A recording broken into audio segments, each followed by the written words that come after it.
Busch Gardens Tampa Bay. Having a mix of strong, relatively new roller coasters, Busch Gardens Tampa Bay has a very solid coaster lineup, featuring a classic B&M coaster, the best B&M Invert in America, solid family coasters, a dive coaster, a super popular launch coaster, and a brand new Hyper RMC coaster. Busch Gardens might seem to have it all. But how good are these coasters? And is this coaster lineup truly special? Come with me as I rank the roller coasters at Busch Gardens Tampa Bay. Number 10, Air Grover. Not ranked. This kiddie coaster has a big train and a big layout with just a few nice little curved drops.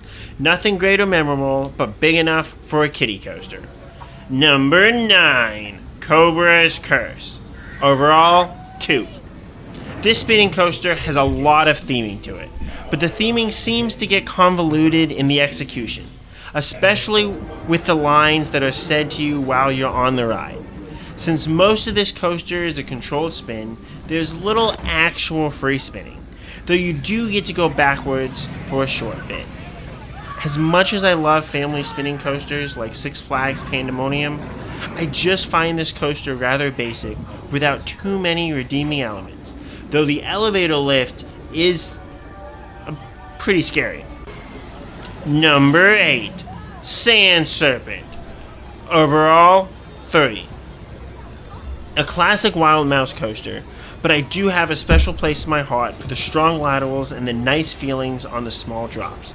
Nothing great, but overall an enjoyable experience that I always look forward to. Number 7, Montu. Overall, 6. Despite my general dislike for B&M inverted coaster, Montu is a solid ride. It doesn't seem to whip me around as much as other B&M inverted coasters, has enough breaks between the inversions, offers decent theming while being close to the ground, and has an absolutely fantastic inversion in the very first Sidewinder.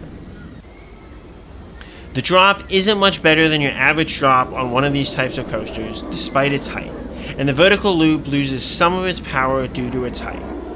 Others will likely rank this coaster much higher, which is fine, but this coaster and this ranking is about my limit for this type of coaster. Number 6, Tigris. Overall, 7. These Sky Coaster 2 clones offer a solid ride, especially if you can choose your row, as it is very seat dependent. My favorite for Tigris is the front row, as you get some hang time on both the forwards and the backwards launches before getting to enjoy the great visuals of completing the course. Others I know prefer the back for the superior drop feelings and whips. I would suggest that you try out as many different rows on Tigris as you can. However, due to the single train this coaster runs, it can be challenging to get multiple re-rides to find that perfect row of choice.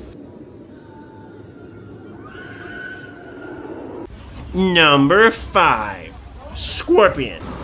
Overall, 7. This classic steel looping Schwarzkopf looks like a basic looping family coaster, and in many ways, it is. But man, is it fun!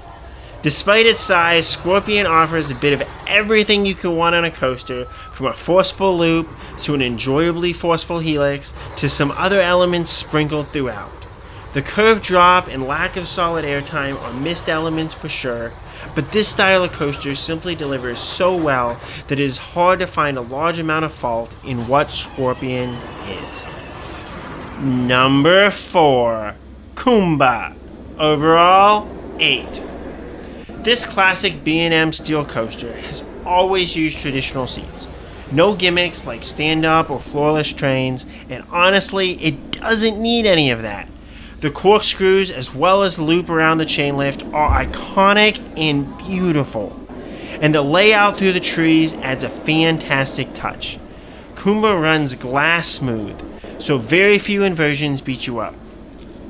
My largest complaint spots are that the chain lift only has a view of a back parking lot and Kumba is hidden in the very back of the park. B&M looping coasters are nice, but not my favorites. Kumba, however, delivers well for the genre. Number 3, Cheetah Hunt. Overall, 9. Although not quite a family coaster, the powerful launch nature of this ride easily appeals to kids and families that visit Busch Gardens. The track running through various grasslands and besides various animal exhibits gives the true Busch Gardens experience. The wind catcher does have a 130-foot drop, so this probably isn't a family coaster. But the power launch aspect seems to mask this for most riders as families flock to this line, making it easily one of the longest waits at Busch Gardens Tampa, even on the slowest of days. The ride is enjoyable with the way it tries to throw you out of your seat, and although not one of the best coasters in the world, a solid experience for being at Busch Gardens. Number 2, Shiekra. Overall, 9. Shiekra, as do most dive coasters, just looks beautiful. And despite being a fine coaster, the hold and drop aspect just doesn't seem to do a whole lot in creating an actually good drop feeling. The turns and inversions are smooth, the fake water splash is a pretty element, and everything about Shiekra Off-Ride looks fantastic. But the second drop off the brake run is by far the best part, as I'm normally thrown well out of my seat for that smaller dive. There are great things about dive coasters, but they just lack the ability to make their layout truly special. Number 1, Iron Gwazi. Overall, 9. Built to be one of the best roller coasters in the world, I don't share a total love for Iron Gwazi. The large RMC elements are about as expected and are nice, but not my favorite elements on RMC hybrid coaster. The ejector airtime on this coaster is rough, and you can come off hurting with how much you are slammed into your restraints. What really hurts Iron Gwazi as a coaster for me though, is how the beyond vertical drop just seems to be okay. Every other RMC that I've ridden has had some type of decently solid first drop. But despite its 200-foot size, Iron Gwazi's just seems to be okay, even from the back row.